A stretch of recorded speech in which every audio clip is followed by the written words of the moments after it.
બસ બાકી તો બીજી બધી શાંતિ છે. હું તને શું કહું, તું ગમે ન્યાલી હાન થાય તો હવાર ન થાવ દે તો ગમે ન્યાલી ભેહુના ગરાગ લાવ, 2 દૂધણા આપી દેવાના છે. અને પાછી કિમ સાથે 2 દૂધણા સાથે 2 પાકડા ફરી.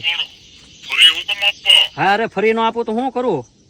પાકડાના લગ્ન ન થતા, દૂધણા દૂધ ન કરતા, આ વાંઢીઓની વેટ કેટલી કરવી મારે? હા તળાજા જાવ ને, રોજ જાવ.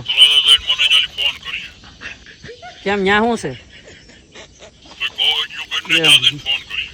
સારું હાલ તો ન્યા જઈને ફોન કર્યો.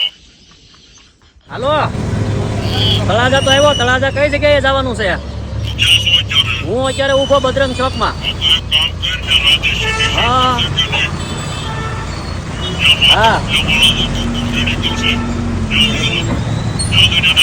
હા તો મિત્રો હમું જ હતું ને મેં બમકાવ્યા. હું દોડીને ચડી ગયો પહેલા માળે અને પેલા જોઈ લઉં ઈ છે ને. હા છે તો ઈ જ મજામાં.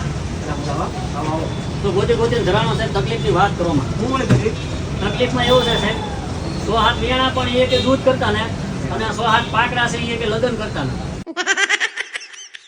અને મિત્રો પછી મેં તો મારા દુઃખના ડુંગરોની સાહેબને વાત કરી અને સાહેબે કીધું હવે ગભરાવાની મૂંઝાવાની કાંઈ જરૂર નથી. એને મને પહેલા આપ્યું માધવ મિલ્ક બૂસ્ટ, જે ફેટ અને દૂધ 2 વધારવામાં કામ કરે છે. અને બીજું હતું માધવ પ્લસ મિનરલ, જે પાકડા માલ માટે જે હીટમાં ન આવતા હોય, જે આપણે વેટ કરી છે એના માટે કામ કરે છે. અને મિત્રો તમને કહી દઉં કે અહીંયા ખાસ કરીને ઝીણા માલ માટે, ગાઢ બકરા અને ઘેટા માટે ટોટલ પ્રકારની પાવાની વસ્તુ, કોઈ પણ દવા હોય તો એ ટાંડર કંપનીને અહીંથી મળી જાય. આપણે આજુબાજુ તાલુકાવાળાને વિયાવાનું ગોકુળ મેડિકલમાં. કાંઈ વાંધો નહીં સાહેબ, હું લઈ તો જાઉં છું, પણ જો કામ નહીં કરે આનું રિઝલ્ટ નહીં આવે તો પાકડા દૂધણા બધા અહીંયા લઈને આવી પાછું.